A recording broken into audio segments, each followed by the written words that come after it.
नमस्कार, मी कादंबरी जाधव आणि स्वागत आहे तुमच्या सर्वांचं माझ्या यूट्यूब चॅनलमध्ये. आपण भगवद्गीतेतील अर्जुन विषाद योगमधील श्लोक पाहत होतो. तर आत्तापर्यंत आपले 15 श्लोक पूर्ण झालेले आहेत. आता आपण वळणार आहोत 16व्या श्लोकाकडे. ॲक्च्युली 16, 17, 18 हे कंबाईनच दिलेले त्यांनी, पण तरी आपण त्याची प्रत्येकाची फोड करूनच ऐकूया. तर सुरुवात करूया राधे राधे म्हणून. अनंत विजयम राजा कुंतीपुत्रो युधिष्ठिरः नकुलाः सहदेवश्च सुघोष मणिपुष्पकौ.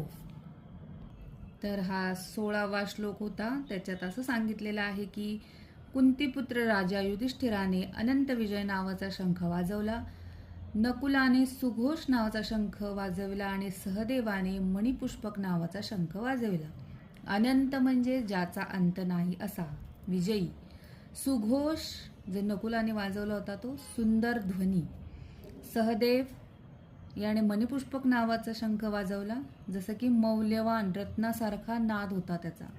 हे दोन्ही शंख म्हणजे नकुल आणि सहदेवाचे दोन्ही शंख पवित्रता, सौंदर्य आणि ज्ञानाचे प्रतीक होते. तर याचा लाईफ लेसन ह्याच व्हिडिओमध्ये ऐकू आपण. जर आपले जीवन धर्म, सत्य आणि प्रामाणिकतेवर आधारलेले असेल तर आपला विजय अनंत म्हणजेच शाश्वत असतो. तात्पुरता पराभव झाला तरी धर्म कधीच हारत नाही.